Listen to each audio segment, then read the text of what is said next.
Boa noite já a todas e todos. Quero agradecer imensamente o convite da Biclata e do Instituto de Democracia Popular por ter me convidado a participar dessa mesa e também por reconhecer o importante trabalho que esses dois institutos realizam aqui na cidade de Curitiba e, mais uma vez, mostrando a importância de se colocar e fazer esse debate tão expressivo e determinante para o futuro da nação brasileira. Eu quero agradecer o convite. Quero dizer também que Curitiba é minha terra adotiva. Liguei para cá, fiquei muito tempo morando aqui. E a terra adotiva são porque aqui encontrei na luta muitos companheiros que enfrentamos muitas trincheiras difíceis, né, Cláudio? Miriam, Clair, Sidney, tantos outros, mas também o Xixo, mas também convivemos e fizemos muitas amizades e muita alegria. Até eu fiquei lembrando, um pouco desse passado, tem um filme do Renato Tapajós, que chama-se A Luta do Povo, que ele resgata o ressurgimento dos movimentos sociais na cidade de São Paulo, nos anos 70, no final da ditadura, e mostra como aqueles movimentos são muito humanos. Não são só movimentos racionais de quem luta e que está no mesmo campo, mas também são pessoas que convivem e compartilham a vida. Por isso é uma alegria também encontrá-los aqui no dia de hoje. Vou começar fazendo a minha exposição, vou fazer um enfoque mais sobre a questão sindical, sem fazer uma questão tão teórica, mais geral, talvez um pouco mais conjuntural, mas obviamente não dá para fazer a discussão conjuntural sem levantar alguns elementos. O primeiro aspecto importante que eu queria recuperar aqui, que já apareceu na mesa, mas eu quero dar um enfoque um pouquinho diferente. A Magda, particularmente, fez referência, quando citou a fala do Maurício Godinho, a isso, que é o seguinte: o que é o núcleo estruturante do desmonte que nós estamos assistindo? Porque não no que nós estamos vendo aqui, não é uma agenda brasileira, é uma agenda do capitalismo contemporâneo. Se nós olharmos as reformas realizadas em diferentes países, com diferentes enfoques, a lógica da reforma tem o mesmo sentido. É absolutamente similar. Obviamente que cada Estado nacional tem um sistema de regulação, instituições públicas diferenciadas. Para os Estados Unidos, que não tem tradição de regulação pública, nem legislação nacionais, e nem instituições consolidadas, e que historicamente sempre a regulação aconteceu no âmbito da negociação coletiva, se desmontou simplesmente a abrangência da negociação coletiva. Hoje, somente 7% dos trabalhadores americanos são cobertos pela negociação coletiva. Ou seja, a grandíssima maioria das trabalhadoras e trabalhadores americanos hoje não tem cobertura nenhuma, estão absolutamente desprotegidos. E talvez é isso o mercado de trabalho que se busca construir aqui no Brasil. Por que essa agenda é comum? Porque há, sim, um esforço de compatibilizar o padrão de regulação do trabalho às características do capitalismo contemporâneo. Tá? E o que é a questão fundamental que se coloca nisso? Dizendo, a Magda, inclusive, lembrou isso, que é nosso eixo principal de reflexão. Dizendo, o que é a questão fundamental que articula? É ampliar a liberdade dos empregadores, ou seja, do capital, em determinar as condições de contratação, uso e remuneração do trabalho. Isso, compatibilizando esse padrão de relação de trabalho, as características desse capitalismo globalizado, financiarizado, não dá para aprofundar, desculpa, esses conceitos, só citando, que internacionaliza a produção de bens, que redefine o papel do Estado, como já foi abordado aqui anteriormente, que utiliza do que existe mais moderno em todos os campos da ciência para implementar o processo de avanço da produção. Então, esse processo aqui, isso é uma questão para mim extremamente central. Por que, como lembrava o nosso professor, colega Baltar, no momento que você conseguiu, de certa forma, ampliar uma regulação um pouco mais favorável aos trabalhadores, resultante da luta de classes, você também conseguiu, de certa forma, regular a economia. Num quadro econômico absolutamente desregulamentado, flexibilizado, a pressão é também para você ter um padrão de regulação do trabalho compatível com essa ordem econômica, e a ordem econômica é estabelecida politicamente. Você tenta, o capitalismo contemporâneo, esvaziar a democracia, se esvaziou a democracia fortemente, mas para impor uma lógica da regulação pelo mercado. Tá? Então esse é o ponto estruturante disso. Como o Pierre Anderson lembrava bem, como começava a discutir o neoliberalismo, no começo ainda dos anos 90, 80, ele mostrava o seguinte: duas instituições vão ser profundamente atacadas a partir de então, ou seja, a partir da nova ordem que se configura pós-crise dos anos 70.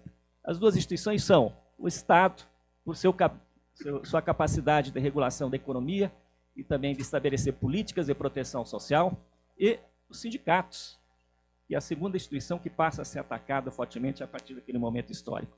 E não é sem razão que nós vamos perceber, a partir de então, uma fragilização do movimento sindical em escala internacional. Tem um debate extremamente extenso se o movimento sindical está em derrocada, está em crise, que não é o caso de nós recuperarmos esse debate, mas os dados todos evidenciam, para boa parte dos países, que o movimento sindical perdeu força e perdeu protagonismo nos últimos anos, que não é uma questão só brasileira. E aqui eu queria fazer, inclusive, na minha reflexão, alerta. Nós estamos aqui, muita gente que estuda o que é da área das ciências jurídicas. Eu acho a crise do sindicalismo é muito mais profunda que seu marco regulatório. Até sou favorável à reforma, mas a crise do sindicalismo ela tem a ver com as características que você foi redesenhando da ordem econômica, política, social e dos valores que foram se tornando hegemônicos no período recente. Então é algo muito mais profundo do que simplesmente o arranjo institucional que regula a atividade sindical. E isso é facilmente ser percebido se olhando realidades sindicais de países com regulamentações diferenciadas. Teve um certo momento que vários estudiosos brasileiros se inspiraram muito no modelo alemão, italiano, também são países em que o sindicalismo está perdendo força dentro da sociedade.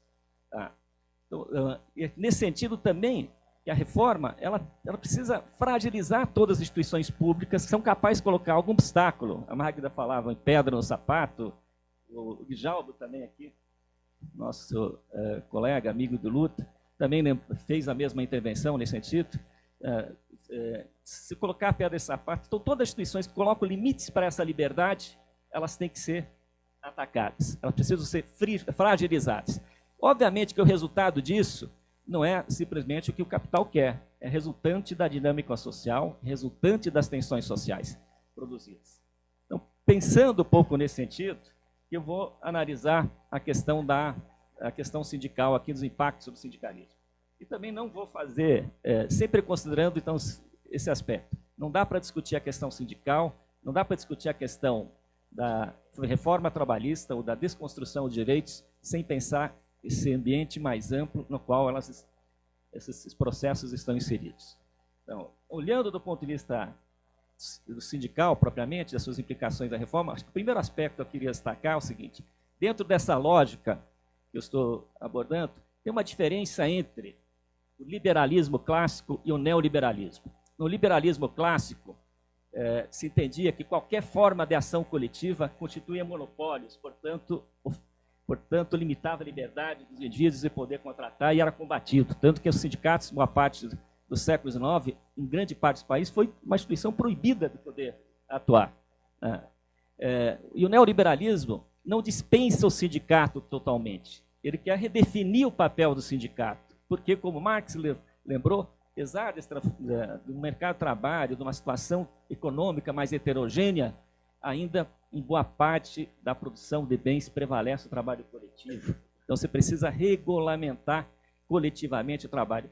Mesmo que a reforma admita uma negociação direta com os trabalhadores que ganham em torno de $3 mil, $3 mil, melhor dizendo, em torno de $3 mil, $11 mil, nos termos de hoje, mesmo que se admita isso, mas a lógica mesmo desse capitalismo precisa organizar o trabalho coletivamente, é estabelecer relações coletivas, só que relações descentralizadas, ou seja, ajustadas à realidade de cada empresa, descentralizadas. Então, quando vem um dos elementos da reforma, a questão da regulamentação, da representação dos trabalhadores do local de trabalho, ela tem esse sentido. Inclusive, do ponto de vista dos papéis, ele concorre com o sindicato, né, porque ele vai encaminhar reivindicações, vai resolver conflito. Mas, ao mesmo tempo, toda a previsão é de que você vai ter comissões de representação que só para poder sobreviver, só podem ser parceiras da empresa.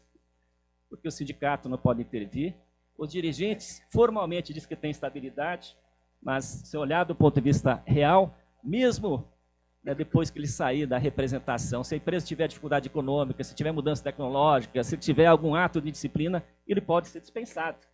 Então, nem a estabilidade é assegurada a essa comissão de representante do trabalho, representante do local de trabalho. Então, a lógica é da descentralização, de você estabelecer relações no âmbito da empresa. Tá? No âmbito da empresa. Eu acho que é isso que é o centro. Isso é uma tendência também que você pode olhar nas experiências internacionais. A regulamentação mais geral vai sendo substituída por regulamentações mais locais ajustadas. Aqui queria chamar a atenção. Obviamente, a ampliação da liberdade da empresa, ela quer sempre buscar reduzir custos. Mas como o Franciné lembrou bem, do ponto de vista da sua dinâmica, nem sempre a redução do custo é fator de competitividade, porque ela precisa também ter produtividade, capacidade de inovação. Isso significa também se ter capacidade de aglutinar trabalhadores mais qualificados. Mas você estabelece, sim, uma polarização cada vez maior no mercado de trabalho entre certos segmentos inseridos que vão ser exigidos, em certos segmentos em que se exige grande dedicação e outros ocupados em segmentos que exigem pouquíssima qualificação, o que Kallenberg chama da polarização dos good jobs, bad jobs, que é uma característica um pouco do trabalho nesse capitalismo contemporâneo. Mas quem está inserido num posto de trabalho um pouco mais qualificado é submetido à produção, à pressão, ou seja, a pessoa não consegue trabalhar só às 8 horas por dia. Se ele quiser participar, vamos chamar mais integralmente, de cargos que hoje são ocupações que são socialmente reconhecidas e que apresentam maior remuneração, elas precisam trabalhar muito mais do que 8 horas por dia. Os dados dos países centrais, inclusive, mostram isso. Então, se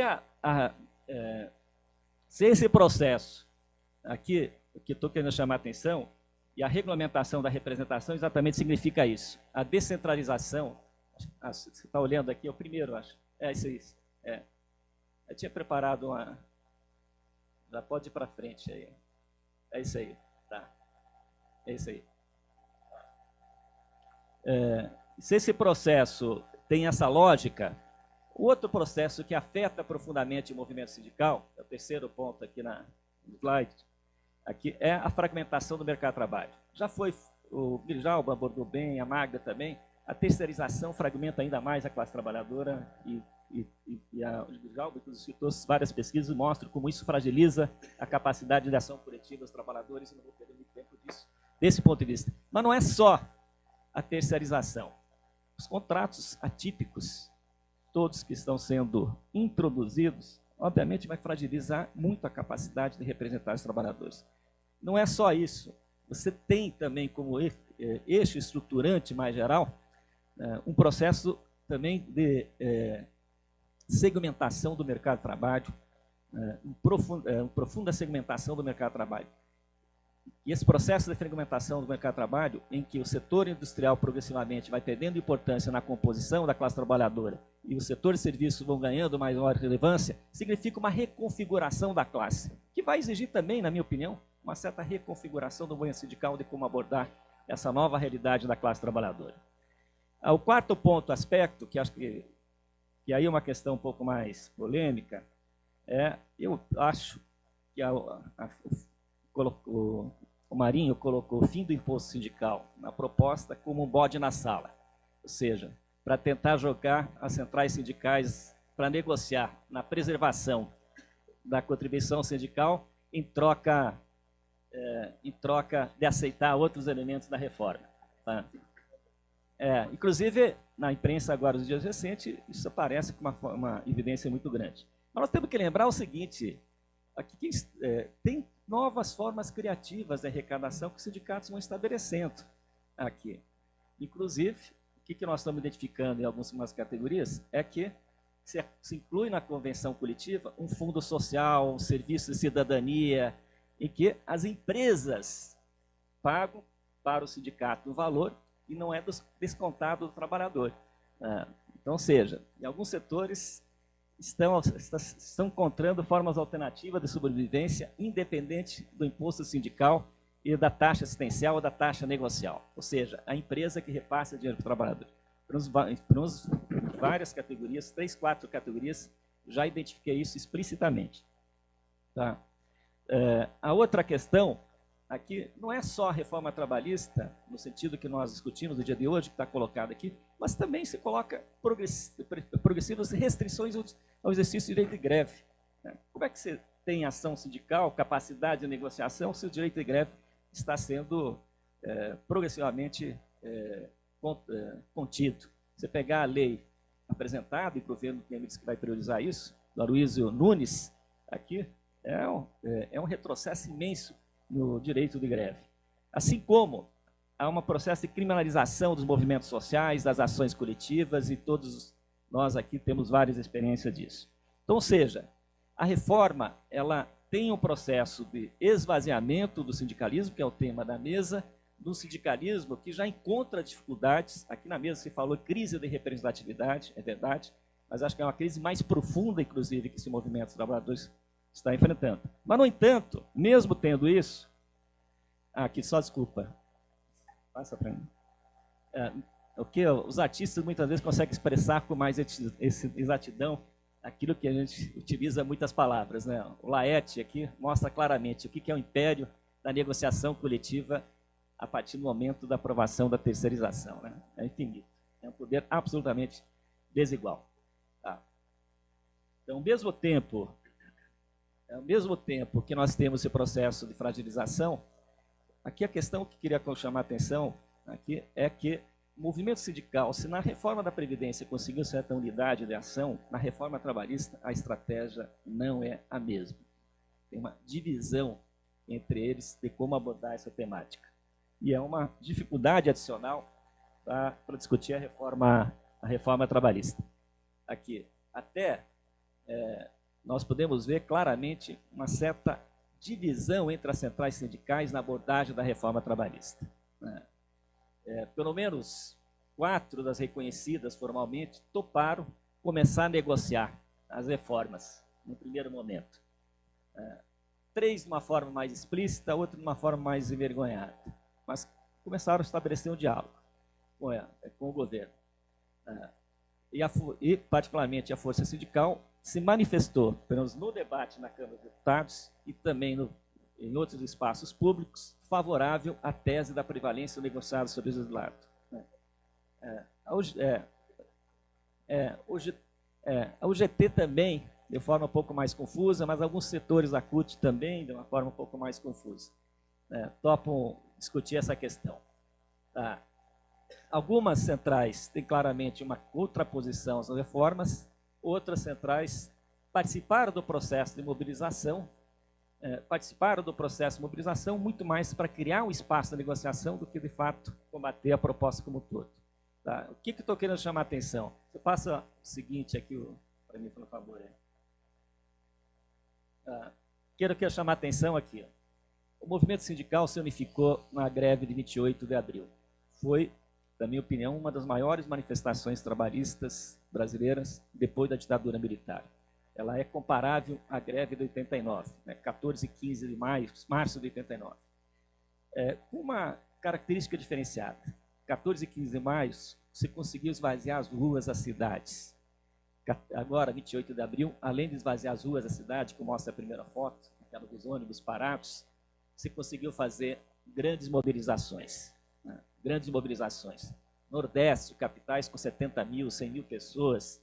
São Paulo, que nem se convocou esse ato da Batata, Largo da Batata, nem se convocou, se conseguiu reunir mais de 70 mil pessoas. E a prioridade do movimento foi paralisar e não mobilizar para o ato. Tá? Então, mostrou uma capacidade de ação coletiva que nós não tínhamos assistido há muito tempo, pelo menos desde 89, na minha opinião.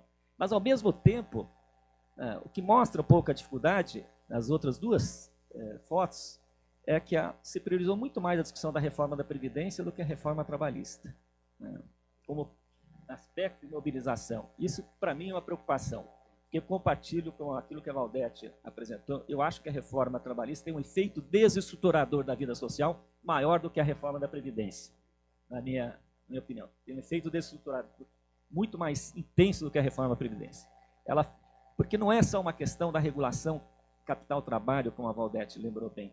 É uma questão também de estruturação da vida social. Se nós lembrarmos, por que a jornada de trabalho foi regulamentada? Por que o descanso semanal no final de semana foi introduzido? Não foi só por uma questão da reprodução da força de trabalho, foi uma luta histórica no sentido de você permitir espaço de sociabilidade, de convivência, ou seja, você ter vida social. Então, peguei só um exemplo aqui, podia citar muitos outros exemplos para citar isso. Tá? Então, é pouco preocupante que você até tem um discurso mais unificado contra a reforma da Previdência e não tem um discurso unificado contra a reforma trabalhista. E eu vou voltar daqui a pouco a ela. Tá? Então, pode passar a seguinte. Tá? Alguma questão eu queria ainda destacar em relação à greve geral, aqui, que ela tem diferentes significados para as centrais sindicais, na minha opinião. A sociedade aqui mostrou apoio à greve geral, mesmo quem não realizou a paralisação, todas as manifestações públicas foram de pessoas consultadas, pessoas do povo foram favoráveis à paralisação. Né? Mesmo que, portanto, o trabalho ganhou uma expressão na vida da sociedade que a gente não tinha visto há muito tempo. Tá? Agora eu queria destacar também o sucesso dessa mobilização, se deu não só pelo movimento sindical, pela sua capacidade de mobilização, mas pela sua articulação com o movimento social.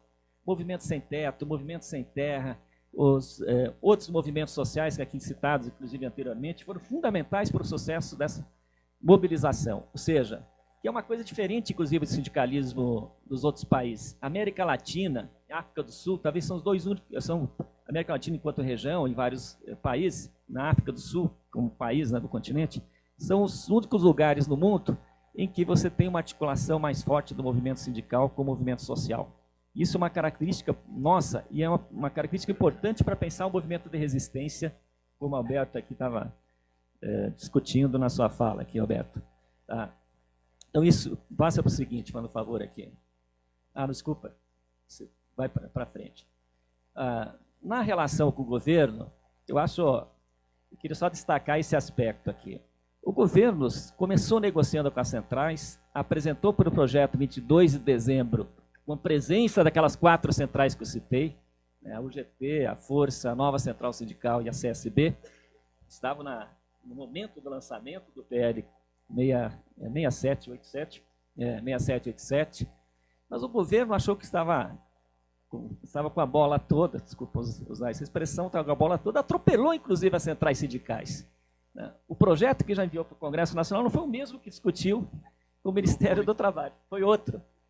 Depois, no encaminhamento do processo de votação, também atropelou as centrais sindicais, talvez para forçar um processo de negociação. Assim como a negociação que o governo tinha feito com a Força Sindical em torno do PL 4302 também descumpriu. Descumpriu também. Ou seja, teve no primeiro momento um certo atropelo do governo, das centrais, mesmo para as centrais amigas. A greve foi tão expressiva que fez o governo agora recuar, tentando de novo negociar com algumas centrais sindicais para tentar dividir o movimento sindical e ganhar alguma base para as reformas em curso. Tá? Então, a questão que você coloca aqui... Quanto tempo? Então tá bom. Então tá bom. Tranquilo. A questão que você coloca aqui, qual é a estratégia das centrais sindicais para enfrentar esse tema? Então, nós podemos identificar 3 estratégias diferentes. Uma estratégia é a ideia de tentar mitigar essa reforma, apresentando algumas emendas alternativas, que podem ser via mudança do projeto enviado para o Senado Federal, né, ou pode ser via aquilo que está se negociando no âmbito do governo Temer, de estabelecer uma medida provisória, tentando não alterar o texto aprovado na Câmara, para não precisar voltar para a Câmara para poder aprovar a reforma. Mas é uma estratégia que está em curso. A estratégia de apresentar emendas, talvez seja uma estratégia que, se conseguir apresentar alguma emenda, pode retardar o processo da reforma, que para nós também é uma coisa interessante. Pode ser uma coisa interessante se voltar para a Câmara e coincidir com o calendário eleitoral. Nós temos que lembrar que a aprovação da reforma trabalhista, ela é por quórum simples, né? Não exige quórum qualificado.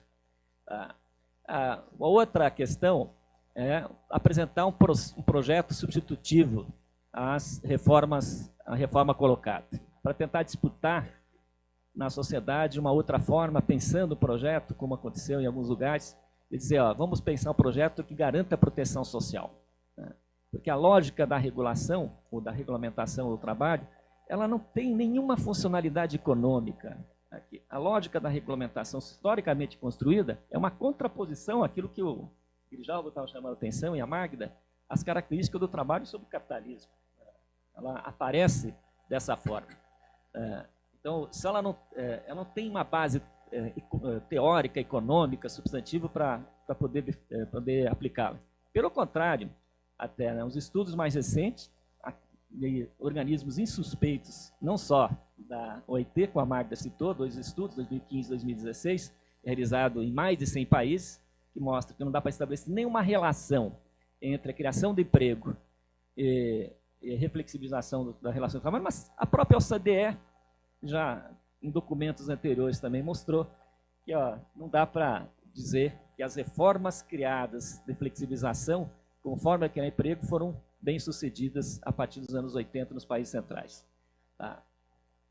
Até isso contaminou um pouco o debate na União Europeia, e a partir dos anos 2000, vai se defender não o modelo da flexibilização absoluta, vai se defender o modelo holandês, da flexicurity, como grande alternativa, para tentar dizer, ó, vamos permitir uma certa flexibilização no mercado de trabalho, porque a Europa tem que se preparar para poder se concorrer internacionalmente, não vai conseguir concorrer na produção direta de bens, vai concorrer através daquilo que ela tem, vamos chamar de ativo, que é a sociedade do conhecimento. Então entrou muito esse debate aqui na União Europeia e se propõe o modelo dinamarquês da flexicurity, ou seja, flexibiliza o mercado de trabalho, mas garante proteção no âmbito do Estado. Mas o modelo da flexicurity dinamarquês, dos Países Baixos, Holanda também, não é exportável, como a experiência mostrou a partir de então. Todos os países que adotaram esse modelo só flexibilizaram o mercado de trabalho e não ampliaram nada a proteção social. Para mostrar aqui um pouco, quem defendeu no Brasil esse modelo, no começo dos anos 2000, foi a CNI. A CNI. Mas para mostrar um pouco, mas seja, ele defendeu numa estratégia que achava que era uma forma de flexibilizar ainda mais o mercado de trabalho. Tá? Ou seja, apresentar um projeto alternativo baseado na proteção social, baseado na tese de você respeitar aquilo que o direito de trabalho historicamente construiu, então, pode ser que seja uma outra alternativa. Até admitindo certas mudanças que vão acontecendo no mundo do trabalho, que elas são reais, essas mudanças, mas a mudança, quando você vai discutir mudanças, a mudança, mesmo todas as mudanças, qualquer uma que você queira levantar, a gente já tentou fazer esse exercício, todas essas mudanças que vão sendo introduzidas, elas passam pelo crivo se elas ampliam a proteção ou se ampliam a liberdade de empregador de determinar as formas de contratação, uso e remuneração do trabalho. Esse é o crivo que nós temos que analisar qualquer tipo de mudança. Porque nós podemos até admitir um processo totalmente diferente. Os ganhos de produtividade, por exemplo, obtidos nos países centrais, na economia contemporânea, com a Revolução 4.0, por exemplo, são expressivos. Só que, o que aconteceu? As mudanças todas favoráveis à ampliação da capacidade de produção se reverteram desfavoravelmente aos trabalhadores. Ou seja, elas serviram de base para colocar uma pressão sobre os trabalhadores. Ó, se você quiser ser empregado, as regras são essas. Se sujeita a essa lógica. Adquire essas características, né? De ser um trabalhador polivalente, um trabalhador que tenha capacidade de liderança, tenha capacidade de inovação, ou seja, que tenha sempre disposição de colaborar com o aumento da produtividade do capital.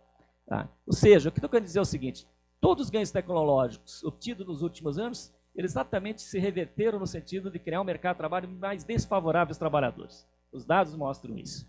A grande maioria dos trabalhadores. A outra questão, você coloca a questão da resistência da denúncia.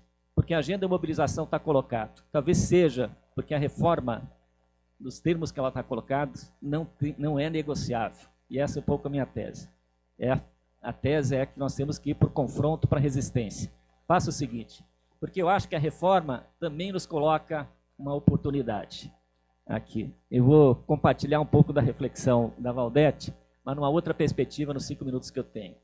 Se nós olharmos, passo o dado só o seguinte, para mostrar o seguinte. Se nós olharmos a taxa de sindicalização, ela voltou a crescer nos 2 últimos anos. Apesar da crise no mercado de trabalho, 14 e 15, a sindicalização voltou a crescer. Tá?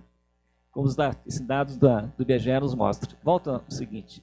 Isso cresceu substantivamente. 1,5 milhão de novos trabalhadores se sindicalizaram nos 2 últimos anos. 14 e 15, pelos dados. Por que eu acho que é uma oportunidade? Nós já falamos que as reformas são impopulares.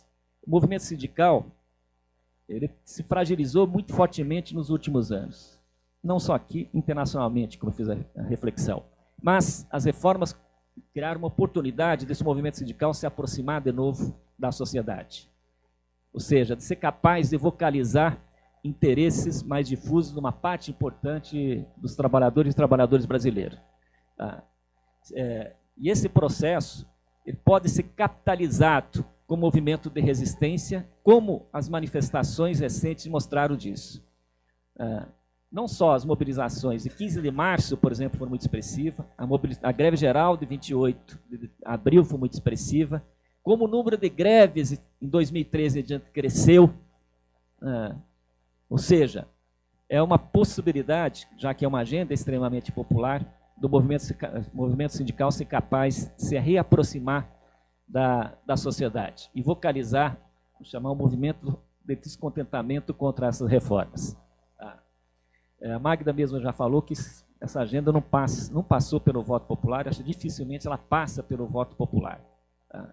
Então, nesse sentido, ela coloca como possibilidade, acho, apostando na mobilização, apostando na resistência, uma possibilidade do movimento sindical recuperar a sua credibilidade, ocupar espaço de novo dentro da sociedade. Só que o movimento sindical também tem que compreender, na minha modesta opinião, de que ele não vai ser capaz sozinho de fazer esse movimento de resistência.